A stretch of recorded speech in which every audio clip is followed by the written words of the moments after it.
Our video of the climb to Great Gable, one of Lakeland's most distinctive and popular mountains, begins here at Wasdale Head, a focal point in the summer months for a multitude of walkers who take up residence either at the campsite or, if pockets allow, the nearby Wasdale Head Inn, which provides generous accommodation with fine food and drink. The dominating site up to the northeast being, of course, the familiar and rugged bulk of Great Gable itself, with the array of highly eroded and shattered cliffs called the Napes, to the right and just below the summit. And with the Screes, the massive 1,000-foot fan of boulders and rocks below. The lane heading east from the inn features a signpost pointing the way to St Olaf's, reputedly the smallest church in England, the timbers supporting its roof inside said to have come from a Viking longship.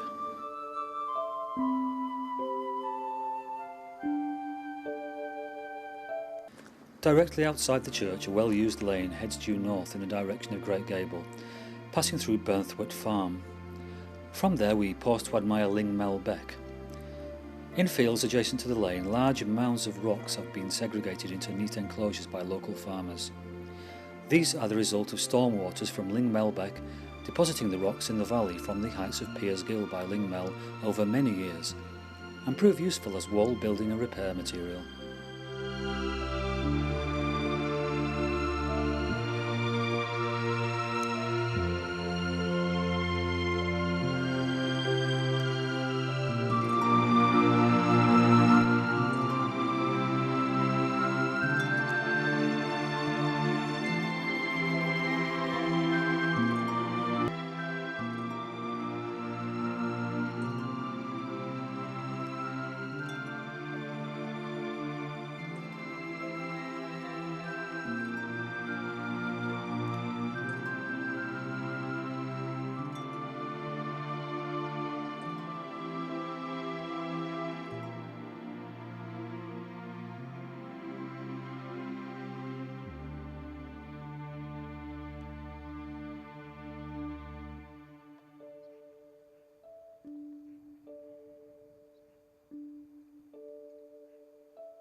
Having left Lingmel Beck below and with Great End up to the southeast, we arrive at a junction of paths, the one to the left being the uphill slant across the lower Screes slopes on the south side of Gable.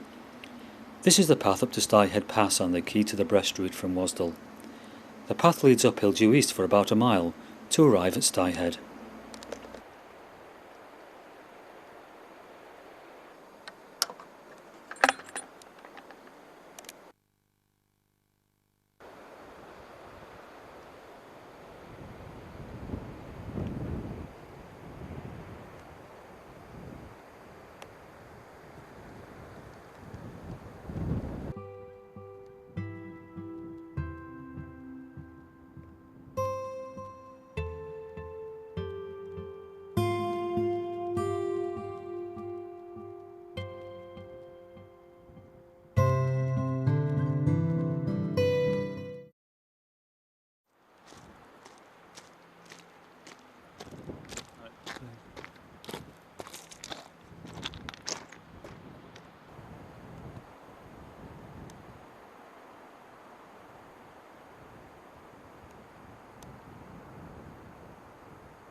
Now having arrived at Styhead, an extremely busy high-level pedestrian junction, the view over the other side due north-east over Styhead town is down through Borrowdale to the distant Blencathra.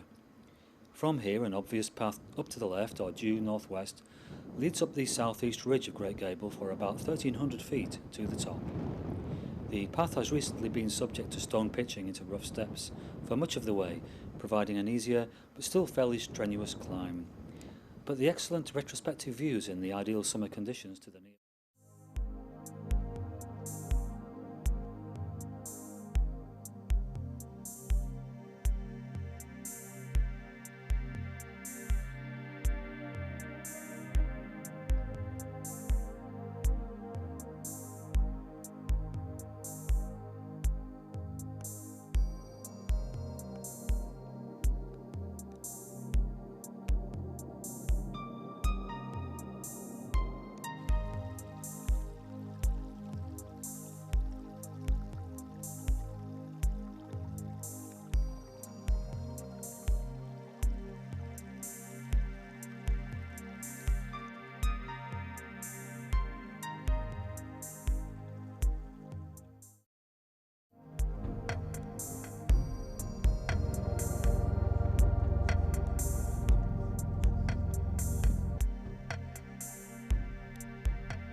Now approaching Great Gable top after the struggle is, not surprisingly, occupied by a number of walkers. To the north side of this rock is bolted a First World War memorial plaque, commemorating the fallen from amongst the local fell and rock climbing club of that time. Views from the top of Great Gable are superb in all directions in their clear conditions, to most of the other Cumbrian hills.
The many loose and colourful boulders to the southwest from the summit.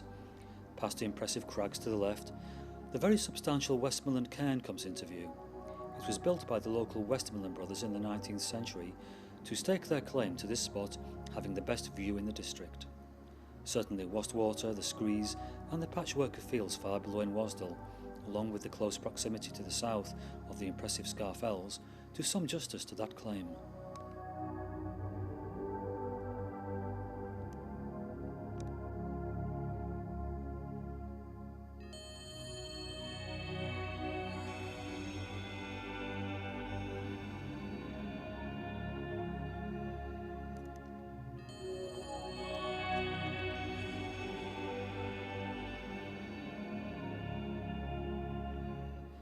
From the edge of a tremendous and vertigo-inducing overhanging drop just by the cairn, there is an awe-inspiring view down over 1,000 feet to the Screes of Great Hell Gate and over 2,000 feet to Lingmel Beck, way below.